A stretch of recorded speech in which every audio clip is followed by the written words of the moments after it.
Kashmir life के live updates में आप तमाम नाज़रीन का इस्तकबाल। अभी हम मौजूद हैं पारसाज श्रीनगर में और यहाँ एक बुक लॉन्च इवेंट था जिस बुक का टाइटल है those who stayed the Sikhs of Kashmir. और इस बुक के ऑथर अभी हमारे साथ मौजूद है भूपिंदर सिंह बाली। हम इस बुक के बारे में इन्हीं से जानते हैं कि ये किताब क्या है और इस किताब को क्यों लिखा गया। बहुत इस्तकबाल आपका भूपिंदर। Thank you. भूपिंदर सिंह बाली जिन्होंने आपने एक किताब लिखी है दोज हू स्टेड। आप खुद एक सिख हैं, सिख कम्युनिटी से बिलोंग करते हैं और आपने सिखों पे ये किताब लिखी है। जी, क्या ज़रूरत पड़ी कि ये किताब लिखी जाए और सबसे पहले तो ये टाइटल ऐसा क्यों?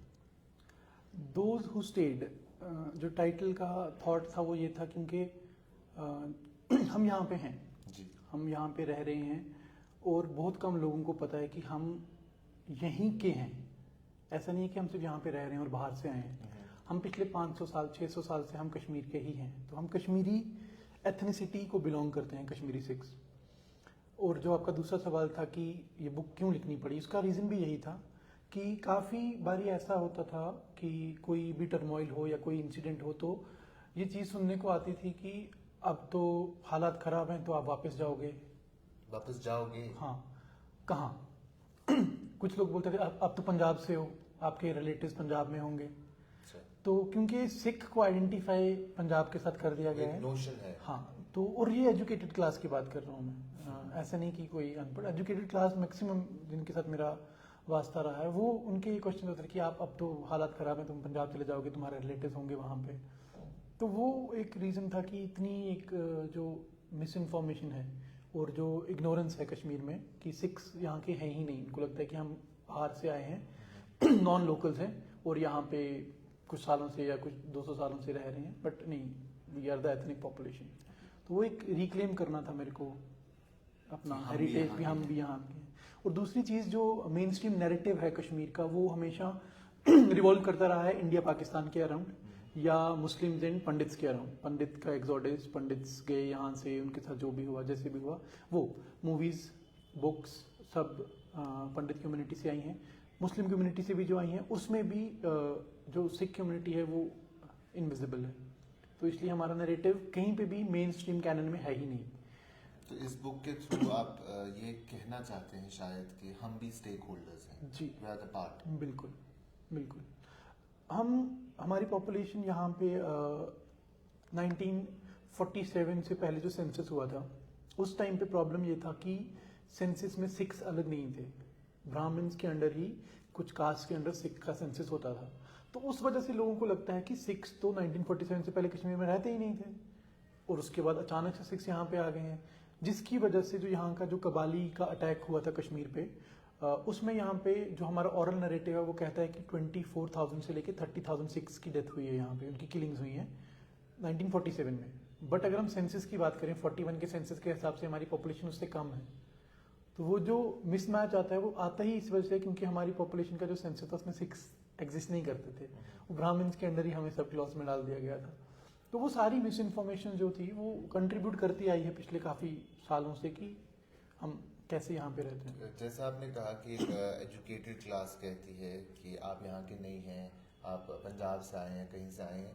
तो ओरिजिन क्या है कितने टाइम पहले सिख जो है वो कश्मीर में आए हैं और कैसे आए हैं, कुछ थोड़ा सा अगर इस हल्का सा बिल्कुल बिल्कुल मैं आपको बताऊँ। देखिए हमारा जो रिलीजन है वही रिलेटिवली एक नया रिलीजन है। हमारे जो गुरु नानक देव जी थे उनके बाद ही सिखिज्म जो हम मानते हैं कि स्टार्ट हुआ। तो गुरु नानक देव जी ने विजिट किया है कश्मीर को 1497 में पहली बारी। तो जब वो कश्मीर आए हैं तो पहलगाम में एक जगह है मटन, वहाँ पे उन्होंने विजिट किया है। जो मटन का एरिया है उसको उन्होंने विजिट किया है और वहाँ पे उन्होंने बनाया था। जो पहले फॉलोवर्स उनके आए थे वो वहाँ पे हुए थे। तो वहाँ से वो जो सिखिज्म का एक जो फाउंडेशन स्टोन था वो वहाँ पे ले हुआ था, वहां से शुरू हुआ है। जी जी जी जी। So तो हम तब से 600 years जी around. जी बिल्कुल बिल्कुल। Okay okay. तो इसी तरीके से ये चलता आ रहा है। जैसा आपने इसमें टाइटल को मैं देख रहा था दोज हु स्टेड, इसका मतलब है कि कई सारे लोग चले गए हैं। बिल्कुल जो कुछ डिक्लाइन आया है कम्युनिटी। काफ़ी काफ़ी काफ़ी आप देखिए हमारी कम्युनिटी की अगर हम बात करें, बुक में भी मैंने इस चीज़ का काफ़ी मेंशन किया कि एक साइलेंट माइग्रेशन के थ्रू चल रही है। हर साल यहाँ से बच्चे जो हैं, यूथ जो है यहाँ से जा रहा है क्योंकि एक तो कन्फ्लिक्टेड स्टेट है ऑलरेडी, टर्मोइल से चल रही है। उसके बाद फिर आप जब एक माइक्रो माइनॉरिटी हो तो आपके चैलेंजेस मेजोरिटी के अलावा भी बहुत सारे होते हैं। तो उन सब कंडीशंस के अंदर रह के आपका एक्सेल करना वैसे ही मुश्किल हो जाता है। आपकी एजुकेशन पे प्रॉब्लम्स आती हैं, आपके एक साइको सोशल लेवल पे आप सोचते रहते हैं कि क्या हो रहा है, क्यों हो रहा है मेरे साथ ऐसा। वो सारी चीज़ें कहीं ना कहीं आपको सप्रेस कर देती हैं, आपको उभरने ही नहीं देती। और फिर उन लोगों के लिए जॉब्स ढूंढना, एक लाइवलीहुड ढूंढना वो और मुश्किल हो जाता है। तो वो जो लोग हैं वो आहिस्ता आहिस्ता यहाँ से निकल रहे हैं। पिछले 30 ईयर्स में हमारी पॉपुलेशन काफ़ी डिक्लाइन हुई है यहाँ पे। इस किताब में सबसे ज़्यादा जो हाईलाइटेड इशू है वो कौन सा है? देखिए इवेंट्स जो स्पेसिफिक हैं वो तो हैं ही। इसमें 1947 का इशू है। कुछ ऐसे हैं जो पहले हिस्ट्री में आए ही नहीं थे बाहर। जैसे कि 47 में एक बैटल ऑफ इच्छाहामा एंड अतना हुआ था, कबालीज और सिख्स के बीच में हुआ था। इंडियन आर्मी जो थी वो वहाँ पे लेट पहुंची थी 2 दिन के बाद। और अगर वो बैटल हम बीच में से डिलीट कर दें तो आज की डेट में कबालीज ने एडोम पे अटैक कर लिया होता है। इंडियन आर्मी कभी कश्मीर में लैंड नहीं कर पाती और हो सकता है कि कश्मीर जो है अभी वो पाकिस्तान का हिस्सा होता अगर वो बैटल हम वहां से डिलीट कर दें। इतना इम्पोर्टेंट हाँ वो बैटल था, क्योंकि कबालीज जिनका मेजर एम था हम एयरपोर्ट को कैप्चर करें, वो 2 दिन वहां पे डिले होते हैं जब तक इंडियन आर्मी पहुंचती है उस बैटल की वजह से। तो वो बहुत एक इम्पोर्टेंट बैटल रहा है, जब आप उसको पॉजिटिव में लें नेगेटिव में लें जैसे भी अलग अलग ओपिनियंस के हिसाब से, बट वो एक इम्पोर्टेंट पॉइंट था। प्लस जो मेरे हिसाब से जो मेजर चीज़ इस बुक में है वो डेली लिविंग है, वो इवेंट्स नहीं है।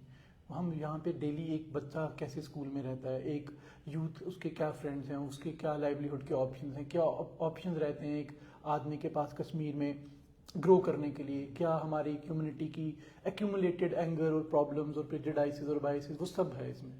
तो वो एक मेजर हम बहुत सारी चीज़ें देखते हैं when it comes to Kashmir, कि बहुत सारी प्रॉब्लम्स है, बहुत सारी सॉल्यूशंस है, बहुत सारी चीज़ें हैं।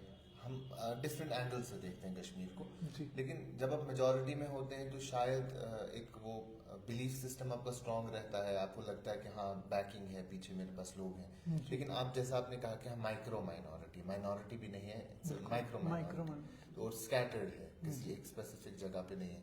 तो डे टू डे लाइफ में कुछ ऐसे थॉट आते हैं कभी जो नॉर्मल ना लगे आप? बिल्कुल, वो थॉट्स का ओरिजिन भी हमारी सराउंडिंग ही होती है। कभी कभी मतलब हम बिल्कुल मजाक में जो मैंने चीज़ें सुनी है कि अब तो तुम जब छोड़ दोगे कश्मीर तो तुम्हारे घर पे मैं रहूँगा। कुछ फ्रेंड्स अपने ही बोल देते हैं ऐसे, क्योंकि जैसे पंडित्स के साथ हुआ तो जब वो गए तो उनके घरों में जो यहाँ की पॉपुलेशन थी वो आई। अब ये मजाक है, हमें भी पता है मजाक है, दूसरे को भी पता है मजाक है, बट वो कहीं ना कहीं एक साइकोलॉजिकल लेवल पे आपको सोचने में मजबूर करता है कि हो सकता है कि मेरे को भी छोड़ना पड़ जाए एक अर्जेंट सिचुएशन में, एक इमरजेंसी सिचुएशन में। अगर कल को फॉर एग्जांपल मतलब एक हाइपोथेटिकल सिनेरियो की बात करते हैं कि जब भी यहाँ पे हड़ताल होती रही हैं या प्रोटेस्ट होते रहे हैं तो यहाँ पे जो मेजर स्लोगन था वो था यहाँ क्या चलेगा, निज़ाम मुस्तफ़ा। तो क्या सिख्स को एक्सेप्टेंस मिलेगी निज़ाम मुस्तफ़ा में? ये एक थॉट है जिसके बारे में हमें नहीं पता। अगर ऑल ऑफ अ सडन कुछ ऐसा होता है कि कश्मीर जो है वो आज़ाद हो जाता है या पाकिस्तान का हिस्सा बन जाता है, तो क्या वो जो सोशल सेटअप यहाँ पे बनेगा, क्या हम उसके पार्ट रहेंगे या हमें भी छोड़ना पड़ेगा? ये एक थॉट चलता रहता है, क्योंकि इसको एड्रेस नहीं किया, इसको कोई एड्रेस कर भी नहीं सकता है। प्रॉब्लम ये है कि क्योंकि इसके आंसर्स भी नहीं है किसी के पास। तो ये problems day to day life में रहती हैं और ये आपको कहीं ना कहीं ग्रो करने से रोकती भी हैं। तो जैसा आपकी किताब के बारे में आपने लिखा दोज हु स्टेड, अब हमने इसके बारे में बात भी की, तो फ्यूचर ऑफ सिख्स क्या लगता है आपको? कश्मीर में कैसा है फ्यूचर? देखिए कश्मीरी सिख्स जो है वो कश्मीर छोड़ेंगे तो नहीं, छोड़ना भी नहीं चाहिए, छोड़ना भी नहीं चाहिए उनको, बट वो यहाँ पे रह के भी हमेशा ये सोचते रहेंगे कि हम कश्मीर कब छोड़ रहे हैं। वो एक मेंटल लेवल पे वो गेम जो है वो स्टार्ट हो चुकी है पिछले 10 साल में, 20 साल में। क्यों हुआ है ऐसा? इवेंट्स हो रहे हैं, इवेंट्स होते हैं। चिट्टी सिंहपुरा हुआ, कम्युनिटी को शॉक लगा, आधे लोग भाग गए, जम्मू शिफ्ट हो गए, आधे लोग वापस आ गए फिर से, उनको लगा सब कुछ सेफ है, अपने भाई लोग हैं, कोई कुछ नहीं करेगा। और हुआ भी, क्योंकि आपके पास कोई फेस नहीं है ब्लेम करने को। ऐसा नहीं है कि हम मुस्लिम्स को हेट करते हैं, मुस्लिम्स हमें हेट करते हैं, वैसा नहीं है। मेरे बेस्ट फ्रेंड्स जो हैं उनके साथ मैं रहता उठता खाता पीता हूँ मुस्लिम्स हैं, तो वो फेस नहीं मिलेगा कभी। फिर ऐसे इवेंट्स फिर रिपीट होंगे, मैजूर नगर हुआ, पोश करीडी हुआ, फिर आपका टर्मोइल हुआ। फिर एक कांस्टेंट थॉट ये रहता है कि मैं क्यों सफ़र करूं, मुझे तो आज़ादी नहीं चाहिए। एक इंडिविजुअल बेसिस पे अगर मैं बात करूं, एक कम्युनिटी बेसिस पे भी अगर मैं बात करूं, तो मेरे को नहीं लगता कि सिख्स जो हैं वो आज़ादी ढूंढ रहे हैं कश्मीर में। और अगर वो ढूंढ भी रहे हैं तो उनको क्या बेनिफिट मिलेगा? वो एक अजीब सा क्वेश्चन है हमारे सामने, तो फिर हम सफर क्यों करें, अच्छा, है ना? तो फ्यूचर अभी क्लियर नहीं है, अनसर्टन है, वो एक लूप है। लेकिन एक चीज ये नहीं लगती आपको कि I don't want to sound bias but at times अगर कुछ इंसिडेंट हो जाते हैं, जी। बहुत इंसिडेंट जैसे आपने बताया कि महजूर नगर हुआ, चिड़ी सिंहपुरा हुआ, तो एक मेजॉरिटी मुस्लिम जो होते हैं वो साथ खड़े रहते हैं। बिल्कुल बिल्कुल, तभी तो हम यहाँ पे हैं। वही तो मैं बोल रहा हूँ कि ये एक ऐसा लूप है, क्योंकि हमारे पास ब्लेम करने के लिए कोई नहीं। जब सुखविंदर जी का इंसिडेंट हुआ, unknown। मुझे लगता है कि 6 से ज्यादा मुस्लिम्स प्रोटेस्ट में निकले। जब चिट्ठी सिंहपुरा का हुआ, सारे मुस्लिम ने बाइकआउट किया, इवन की जो टेररिस्ट आउटफिट्स थी उन्होंने भी बाइकआउट किया जी। कि सिक्स को कोई नहीं छेड़ेगा दोबारा। बिल्कुल। वैसा चीजें देखने को अब जब आपको ऐसी चीजें मिलेंगी तो आप कैसे छोड़ोगे? Who to blame is the question. बिल्कुल, किसको blame we can not blame anybody, but problem है कि despite not being able to blame, we are still suffering. Okay, वो सफरिंग है जो अब प्रॉब्लम। लास्ट में सिर्फ इतना कि ये किताब जो आपने लिखी है ये किसको एड्रेस करती है और किसे ये पढ़नी चाहिए? ये किताब सिख कम्युनिटी को तो उनको तो ये चीज़ें पता हैं ऑलरेडी, बट ये जो हमारी मेजॉरिटी कम्युनिटी है उनके लिए है बुक, ताकि उनको पता चले कि हम क्या सोचते हैं और हम कैसे को एग्जिस्ट कर रहे हैं कश्मीर में आप लोगों के साथ। एक बहुत बड़ी मिस इन्फॉर्मेशन और एक इग्नोरेंस है यहाँ पे, जो मेरे को लगता है कि एड्रेस की गई है बुक में, और वो आप मेरे को लगता है मेजॉरिटी कम्युनिटी के लिए पढ़ना इंपॉर्टेंट है। उसके बाद ये ग्लोबल नरेटिव है, क्योंकि कश्मीर के नरेटिव में सिख नरेटिव मिसिंग है, तो एक ग्लोबल ऑडियंस के लिए लिखी गई है बुक जो है वो अमेजोन पे भी है और बाकी सारी कंट्रीज में भी अमेजोन पे अवेलेबल है। तो रीजन यही है कि जो सिख माइनॉरिटी का नरेटिव है वो एक इंटरनेशनल लेवल पे मिसिंग था, और उसको जो समझना चाहेगा, वो सिर्फ सिख नहीं है,